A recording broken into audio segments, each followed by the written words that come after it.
Well, we'll witness the results in just a moment, but first let's flash back to the Marcia we met 3 months ago.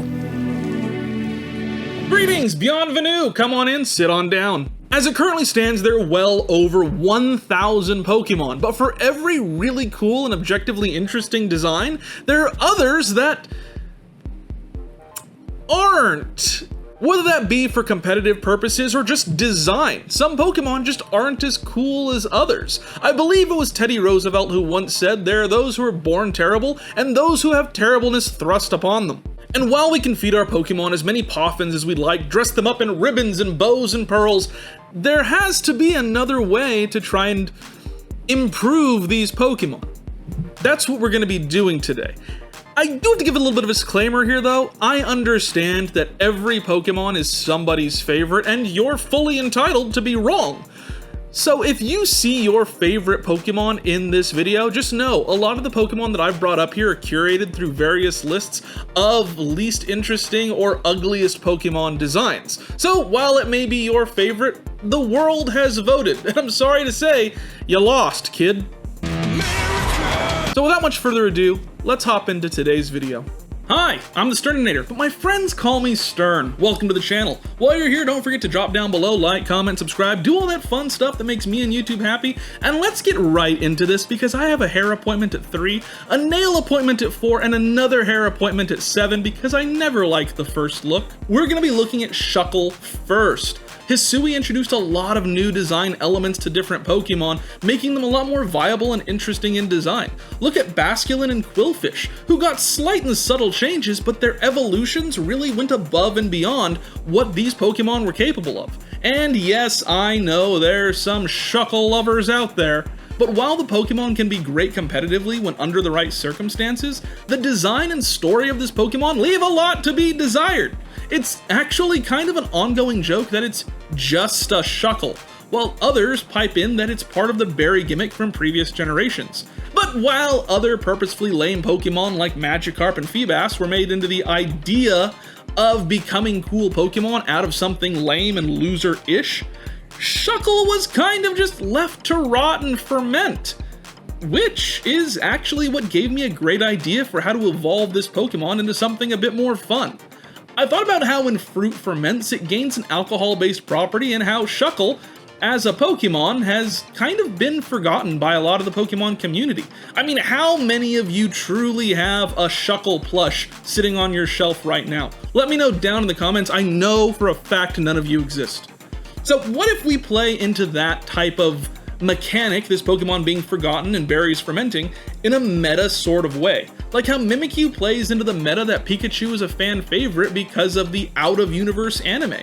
Like, really, if Pikachu wasn't the face of the franchise, would anyone really say it's their favorite? Let me know down in the comments. I know it's said that there's a Pokemon for everyone, but like, really? You're telling me there are people out there saying Bruxish is their favorite Pokemon? This was the whole crux of this video and something that I wanted to explore. In Gen 4, a lot of Pokemon got new item evolutions that allowed for Pokemon like Rhyperior, Electivire, and Magmortar to be splurted out into existence. And being someone who absolutely adores Gens 3 and 4's designs, I loved getting these new forms. Now, if only I had a friend to trade Pokemon with, maybe I'd have actually had some of them on my team. But despite the sad violin music in the background, I can still make my own trade evolutions, and there's not a thing that anyone can do to stop me. Take that, non-existent friends. I really like the gradients we see on Pokemon like Poltegeist and wanted to incorporate the language here.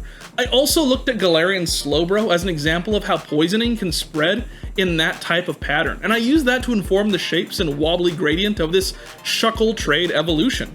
Maybe if traded while holding something like a fermented fruit or yeast bag, it might evolve? I don't know, it's anyone's guess. I don't make my own alcohol and vaguely understand the concept of fruit becoming wine, but there's just something so funny about this little berry-adjacent Pokemon becoming literally drunk on power that I absolutely dig. Truebleck, the mold Pokemon. When the berry juice within this Pokemon's body begins to ferment, a Shuckle may evolve into a Truebleck. The dizzying liquid causes the Pokemon within the shell to elongate as its ligaments loosen. As the berry juice has seeped into the Pokemon's skin, it begins to sweat out a substance that smells strongly of alcohol and sugar. Now, when going over lists of people's least favorite Pokemon designs, you'd be hard-pressed not to find Crabominable on that list. And while I very much dig the design myself, I kind of get it. I mean, when looking at it side by side with its pre-evolution Crabrawler, there isn't a lot that says that these two would be the same Pokemon line. One's based on a coconut crab, while the other is a woolly yeti crab thing. One's a boxer and the other a terrifying mythical beast. So without Mike Tyson sitting squarely as a mid-stage, yeah, where's our connection between these two? But like I said, I really do dig both designs. There's something really interesting about both. The big problem is they don't seem like there's any cohesion between them. So I decided to treat the final evolution to this now 3-stage line as a cross between the two, bringing in those boxer qualities and laying them over the snowy atmosphere of Crabominable. I'm gonna say that wrong at least once in this video. It is a tongue twister of a name. But the truth is that I do love both these Pokemon, but I also understand where some people might feel like Crabominable falls a little short design-wise. It goes from this intimidating little boxer to this downright goofy expression that, thanks my mom did it for me type of haircut, just thrown on top, takes so much away from what this Pokemon was or could have been. And they kind of come out of nowhere. We have this black eye and this swooped hair from the previous form that then becomes a nothing type of eye design and that haircut. So I wanted to focus in on that Yeti inspiration and make this thing feel like it has a little bit more ape inspiration, as well as build on the elusiveness of both crabs and cryptids, rather than these little pincer-like legs that feel a little bit out of place on the Pokemon's body. I went with these heavier, fluffier legs that both add girth, as well as make it feel like this thing belongs over the ice. I can totally see it being so top-heavy, but its legs being used to spread out that weight so that it can walk over ice and snow, leaving no footprints other than those that it decides to leave with its claws, adding to that elusive quality. Maybe it's the idea that it leaves those tracks with its claws so that people follow the wrong way, because the claws leave footprints backwards. I don't know, I'm still playing with a lot of the ideas, but I really dig the concepts and ideas that we're able to throw and roll around with this design. So we also pump up those pecs and hopefully transform that bowl cut into something a bit more menacing, and adding more fluff to the neck, as well as giving him a neck, make the whole head area feel like a big roaring mouth, or maybe even this icy snowy cave. My hope too is that by adding these extra areas of crab carapace, we can insinuate the idea of bulging muscle, really trying to bring in the atmosphere of both Pokemon and the vibe that both give into this final evolution to hopefully make the line make sense. That was the biggest hurdle with this look, was how do we make both of these pre-evolutions make sense with the final evolution? I'm hoping I succeeded, maybe, who knows? Crabominable, the woolly crab Pokemon. It stomps throughout the snowy ice caps. While many have attempted to track this elusive Pokemon, few have managed the feat. Its legs allow it to spread out its weight so that only prints it leaves are those from its fist-like claws, which it places backwards, so as to keep them from being followed. Hey, sorry to interrupt, just wanted to let you know about a contest running through our Discord. If you haven't joined our Discord yet, it's going to be down in the description. We have a great community there, and right now, for the next 2 weeks, I'm running a contest where you can turn a myth, a folktale, or a legend into a Pokemon. When you do so, you have the chance to become one of our top 5 winners, who will all be featured in a video where I turn their designs into my style for the video, giving credit of course. So if you want to take part in that contest, make sure to drop down into our description where you can find the Discord, and I hope I can see you there. I'll let you get back to the actual video. Wow, this video is very quickly becoming the Stern hates Pokemon that require friends video, because our next Pokemon is Slurpuff. It's just so nothing. I mean, what do I have against it? Not much, but what do I have going for it? Even less! The idea of a Pokemon that's based on puppies and cupcakes and treats is so much fun. But I feel like the ball is dropped right at the finish line, and the worst part is that I feel like the designers knew that it became this terrible thing that no one would want, because its counterpart in Aromatisse isn't any better. To get to Swirlix, you have to evolve Slurpuff from Swirlix. So you need to trade Swirlix holding whipped cream. And for Spritzy into Aromatisse, you need to do the same but with the sachet.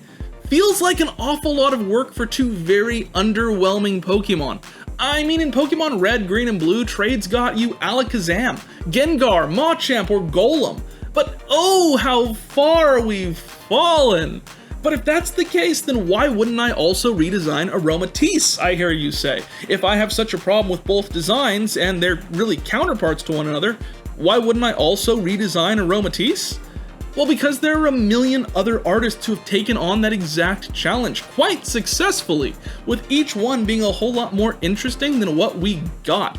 And while I could retread water, I think that there are so many versions of this non-existent new evolution or fixes to the Pokemon as it exists. It wasn't something that I felt like I wanted to step on the toes of other creators in making something. Especially since doing the research, I didn't feel super confident that I could make one that didn't draw on the already existing fan art and Fakemon. So I decided that with Slurpuff, I wanted to just take everything about it and just max it out to 11. Like cupcake dog that smells like treats? Well, what if it evolves to absolutely devour everything? Big mouth, big cotton candy tail, not one, not two, but 3 cherry-topped head bulbs and sprinkles. Lots and lots of sprinkles. It is the epitome of the "that is way too sweet for me" type of Pokemon. You see, as a kid growing up, my mom had a job making crazy and bizarre cakes. Bakugan cakes that actually unfolded, cakes that lit up and did the wildest of tricks, had surprises and secrets inside, as well as little Easter eggs to the show or franchise that she was making a cake for. But the thing is that this meant that there were always cake scraps at home. That may sound like paradise to some of you, but to me it quickly devolved into a nightmare. Want a snack? There's cake scraps over there. Just got home from playing outside? There's cake scraps in the kitchen. Daylight savings time? Don't worry, we have cake scraps. We weren't a family that put a lot to waste, so the idea was, this is here, it's food, it's good, you're gonna eat it. So over time, I actually developed this disgust for things that were even just a hint too sweet. I do have my caveats and my fixes, but ultimately cake is a weakness of mine. Not that I have to eat it when I see it, but that there's not a lot of cake that I can truly eat. And maybe I added a little bit of that hatred towards this sweet treat into this Pokemon. Slurpuff, the meringue Pokemon. It craves sweets and can pinpoint the exact location of any cake or sweet treat within 50 miles. As it gets closer, however, it will expand its mouth and suck in everything around it like a black hole. Things tend to get caught up in its sticky body, especially its cotton candy-like tail. Now, if you've been in our Discord or my lives, then you know that there is a Pokemon whom I despise above all else. Its design is so lame and boring and doesn't expand on the initial form at all, and while I know there are those who are big fans of this roly boy, I just can't get behind it. I know, there are some really good designs in Paldea, but I also feel like it's a very weak point in the Pokemon franchise, and while I also said I'm going to be drawing a lot of this stuff from curated lists that already exist on the internet, this one I knew I was putting in the video regardless, because it is a design that I abhor. This Pokemon is, of course, Brambleghast. Oh, what could have been? I just feel like Paldea was chock full of some lackluster designs, but while that may be annoying, there's only one Pokemon that truly fills me with rage. I mean, some really good designs, for example, would be Annihilate, an evolution to Primeape. It was so cool, one of my favorite designs, and if you've seen our new Megas videos that we've done before, it was one of the first ones that I did. I knew if I'm gonna draw any Pokemon going bigger and badder than it was before, then Annihilate would have to be it. Very quickly became my favorite Pokemon from Paldea. But that Brambleghast always stuck in the back of my mind, even poisoning my love of the game. Knowing that this thing existed somewhere in the world meant that I didn't want to be a part of this world anymore. Maybe it's because here's the thing. Where I live, we have a lot of tumbleweeds. It's like a shootout at OK Corral is about to happen at any given moment, and so maybe I have a certain fondness for the idea of a tumbleweed Pokemon, but was bound to be let down. Maybe it's not Brambleghast's fault. Maybe I had high expectations, too high of expectations for what a tumbleweed Pokemon could look or act like, that anything was bound to be a disappointment. Maybe it's that as a kid I tried to stomp on a tumbleweed once to get a laugh out of my friends, only to find that you do not stomp on tumbleweeds. No, your foot goes straight through and the tumbleweed attaches itself to your leg with all of its stickers and barbs, and to pull it out is 10 times more painful than your foot going in. But whatever the reason, my heart or my shoes, I stand on this mountain hating Brambleghast. So I decided to expand it where I could, and making it feel just a bit more animalistic. I gave it little feetsies and a tail to make it feel more like a buffalo or bison. I picture it floating as though walking on air and absorbing energy from plants or Pokemon wherever it goes. In the US, the buffalo were nearly driven to extinction in the Wild West type of era. And so a tumbleweed, as this symbol of emptiness and stillness that you often see before a shootout or a hooskow or whatever cowboy word you want to throw out there, you know the scene of the tumbleweed kind of lazily floating through town. I feel like there's this connection there to this deadness, this near extinction of the creature. So I felt like it just makes sense to combine these two ideas together. It's ripe for combination with something of this like. I also picture it turning into a ball and charging at things Sonic the Hedgehog style, so I didn't change up much, but where I did make changes, I feel like it gives more personality and some life to the design outside of the previous form, but bigger, right? I mean, Brambleghast is just its previous form, but a little bit bigger, a couple more little added details here and there, but I just feel like an evolution should feel like an expansion of concept. Not just an expansion of concept, but an expansion of concept. So, here's my fix for Brambleghast. Brambleghast, the tumbleweed Pokemon. It wanders around grazing on grass and foliage, but can wrap itself into a ball to rapidly strike at opponents. When grass is sparse, it will absorb energy from nearby Pokemon by opening itself and pulling them in.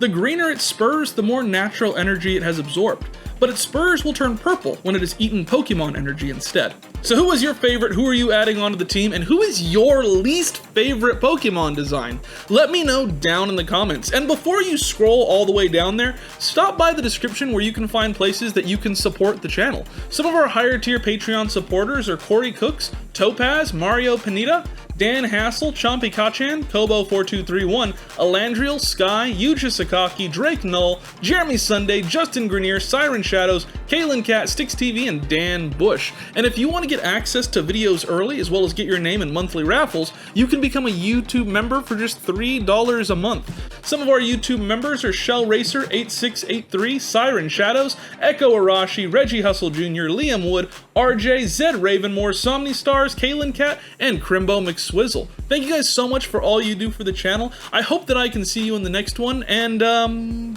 bye!